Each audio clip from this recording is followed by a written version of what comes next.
Bienvenue sur Philosophie bouddhiste, l'espace où les enseignements anciens rencontrent les défis modernes. Ici, nous explorons la sagesse du Bouddha pour cultiver la paix intérieure, la compassion et l'épanouissement.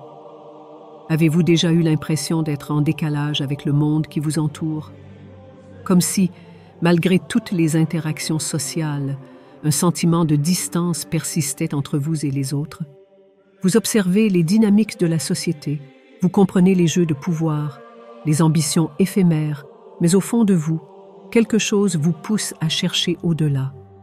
Comme si une partie de vous portait un savoir ancien, une sagesse enfouie que peu de gens semblent percevoir. Ce n'est pas une illusion, c'est la réalité d'une catégorie rare d'individus que Carl Jung qualifiait de « vieilles âmes ». Ces âmes ont traversé la vie avec un regard plus profond, une sensibilité accrue et une quête perpétuelle de sens. Contrairement à la majorité, elles ne se contentent pas de suivre les normes imposées sans questionner. Leur regard se tourne naturellement vers les grandes vérités de l'existence, la nature de l'âme, la raison d'être, la quête d'accomplissement intérieur. Ce sentiment d'être différent apparaît souvent dès l'enfance. Une vieille âme peut passer des heures à observer le monde, à s'émerveiller devant des détails qui échappent aux autres. Là où les enfants de leur âge s'amusent de manière insouciante, elles sont déjà en train de se poser des questions existentielles. Pourquoi sommes-nous ici? Que se passe-t-il après la mort? Pourquoi certaines personnes souffrent tandis que d'autres prospèrent? À mesure qu'elles grandissent, elles développent une aversion naturelle pour la surface. Elles préfèrent la profondeur d'un échange sincère à la légèreté des conversations banales. Elles sont attirées par l'art, la philosophie, la spiritualité, à la recherche des fragments de vérité dans les mythes anciens et les traditions perdues. Mais ce chemin n'est pas sans difficulté. Cette perception aiguë du monde peut être un fardeau. Voir au-delà des illusions, ressentir les incohérences des interactions humaines, percevoir la souffrance derrière les sourires, tout cela crée un décalage profond avec la société. Une vieille âme ne trouve que rarement des interlocuteurs capables de comprendre cette profondeur. C'est ainsi que naît une tendance naturelle à l'isolement. Ce besoin de solitude n'est pas une fuite, mais une nécessité.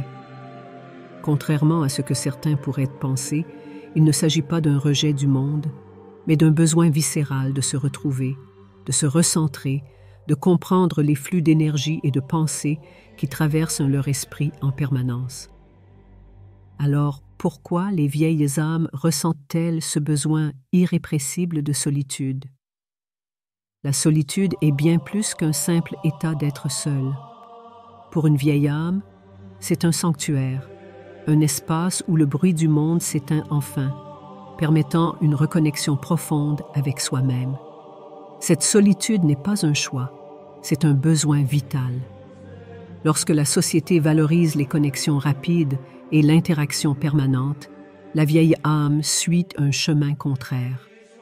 Trop de stimulation, trop de superficialité, trop d'attentes sociales l'étouffent. Elle ressent un besoin viscéral de retrait, non par misanthropie, mais pour préserver son intégrité psychique. Jung parlait du processus d'individuation, ce voyage intérieur qui permet à un individu de se rencontrer véritablement. Pour une vieille âme, la solitude est l'unique moyen d'entamer ce processus sans être parasitée par les influences extérieures. C'est dans le silence qu'elle peut plonger en elle-même et confronter ses pensées, ses intuitions et ses émotions. Cette introspection lui permet d'accéder à une profondeur que peu de gens atteignent. Là où d'autres trouvent le silence oppressant, la vieille âme y voit une invitation, une opportunité de découvrir ce qui se cache derrière les apparences, de creuser sous les canapés d'illusions qu'impose le monde moderne. Cependant, cette solitude peut aussi être un piège. À force de se répondre, certaines vieilles âmes finissent par s'éloigner du monde au point de ne plus savoir comment interagir. La solitude devient alors une prison, un mur infranchissable entre elles et les autres. C'est pourquoi il est crucial pour elles de trouver un équilibre entre solitude et engagement dans le monde. Comment cultiver cette harmonie? Comment profiter de la richesse de l'isolement sans sombrer dans l'exclusion sociale? L'une des plus grandes batailles des vieilles âmes est de ne pas laisser leur amour de la solitude les couper totalement des autres.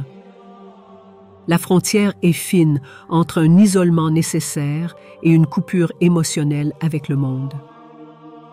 Le danger est de tomber dans un schéma où la solitude devient une justification pour éviter les interactions humaines.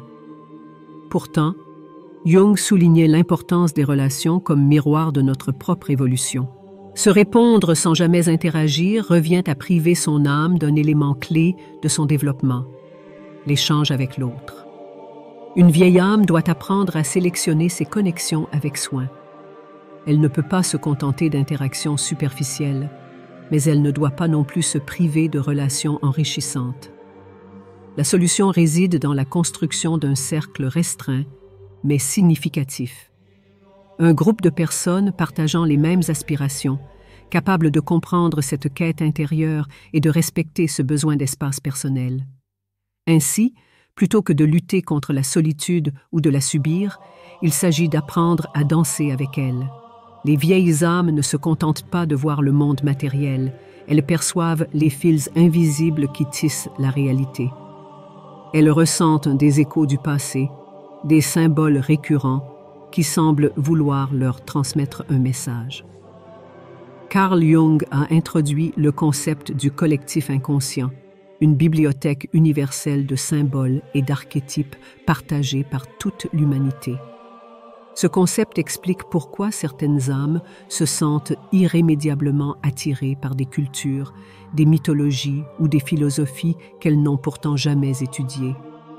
Ces archétypes agissent comme des guides invisibles. Une vieille âme peut rêver d'un loup sans raison apparente, mais ce rêve cache peut-être un message profond, celui de la solitude, de la force intérieure ou du guide spirituel qui l'attend sur son chemin.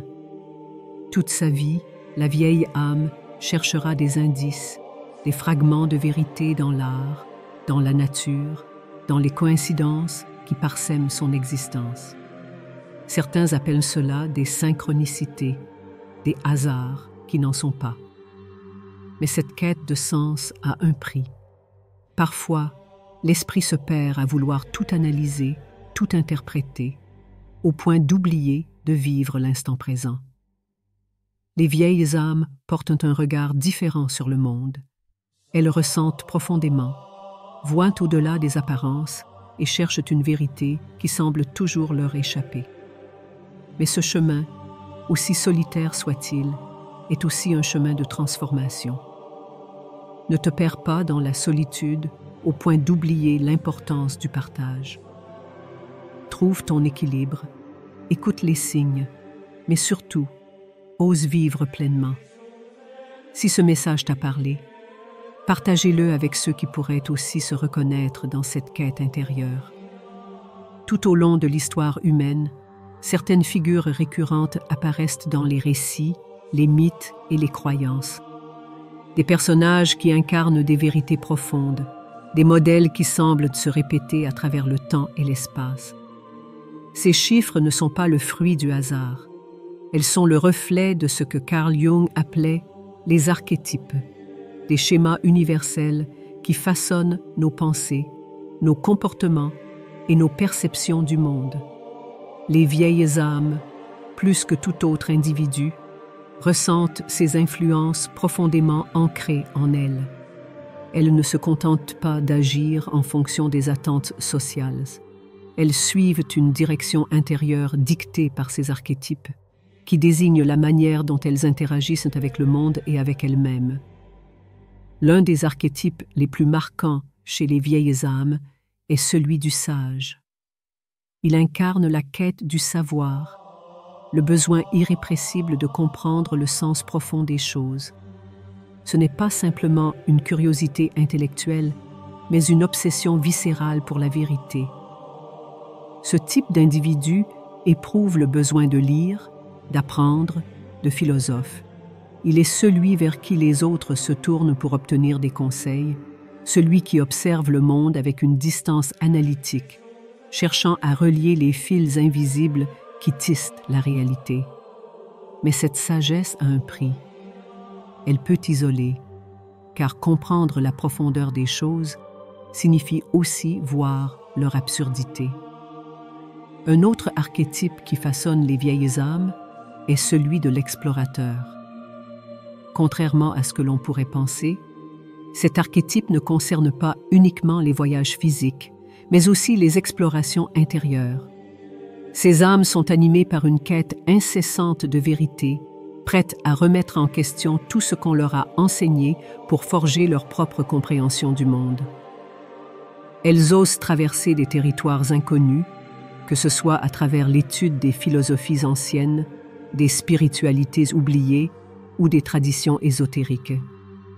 Puis il y a l'ermite, l'archétype qui explique pourquoi tant de vieilles âmes ressentent un besoin irrésistible de solitude. L'ermite comprend que la vérité ne se trouve pas dans le bruit du monde, mais dans le silence. Il s'éloigne de la société, non par misanthropie, mais par nécessité spirituelle. La retraite permet la réflexion, la contemplation et la communion avec ce qui dépasse l'humain. Mais cet isolement peut devenir un piège. Trop s'éloigner du monde peut conduire à une rupture complète avec la réalité et à une solitude qui n'est plus un choix, mais un fardeau. D'autres archétypes secondaires influencent que les vieilles âmes à différents moments de leur vie. Le guérisseur se manifeste lorsqu'elles utilisent leur sagesse pour aider les autres, offrant des conseils et un soutien à ceux qui en ont besoin. Le héros apparaît quand elles sont confrontées à des épreuves qui ont éprouvé du courage et de la résilience. Mais quelle que soit l'influence dominante, ces archétypes façonnent leur perception et les poussent toujours vers une quête de sens plus grande. Ces forces invisibles les dirigent, mais elles doivent aussi apprendre à les canaliser. Trop s'identifier à un seul archétype peut créer un déséquilibre. L'ermite peut plus sombre dans la solitude, le sage dans l'arrogance intellectuelle, l'explorateur dans une errance perpétuelle. L'objectif n'est pas d'être prisonnier d'un rôle, mais de trouver une harmonie entre ces différentes énergies pour atteindre une individuation complète. Il vous est peut-être déjà arrivé de penser intensément à une personne que vous n'avez pas vue depuis longtemps. Et quelques heures plus tard, cette personne vous envoie un message. Ou bien vous vous posez une question existentielle et sans raison apparente. Un livre tombe d'une étagère devant vous avec un titre qui semble être une réponse à votre interrogation. Ces coïncidences ne sont pas anodines. Carl Jung les appelait des synchronicités, des événements qui, bien que sans lien de causalité apparent, prennent un sens profond lorsqu'ils sont connectés. Les vieilles âmes sont particulièrement réceptives à ces manifestations. Elles perçoivent les signes que d'autres ignorent. Elles ressentent les connexions invisibles qui semblent lier chaque événement, chaque rencontre, chaque instant. Jung explique que ces synchronicités ne sont pas de simples hasards. Elles sont des manifestations du collectif inconscient, des indices subtils envoyés par l'univers pour guider l'individu sur son chemin. Lorsqu'une vieille âme vit une période de doute ou d'incertitude, ces signes apparaissent pour confirmer ou rediriger son itinéraire. Ces phénomènes se manifestent de différentes manières. Parfois, il s'agit de rêves puissants, riches en symboles et en archétypes qui laissent une impression persistante au réveil. D'autres fois, ce sont des rencontres fortuites avec des personnes qui semblent arriver au bon moment pour apporter une réponse ou un nouvel éclairage. Les vieilles âmes savent que ces événements ne sont pas à prendre à la légère. Mais il existe un danger, l'excès d'interprétation.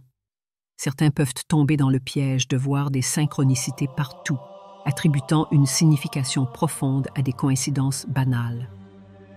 Jung mettait en garde contre cette obsession, rappelant que la sagesse consiste à discerner entre un véritable message et une simple projection du mental. Apprendre à écouter ces synchronicités sans les surinterpréter est un art que les vieilles âmes doivent maîtriser. Elles doivent être attentives, mais aussi ancrées dans la réalité, prêtes à agir lorsque ces signes apparaissent au lieu d'attendre passivement que l'univers les guide.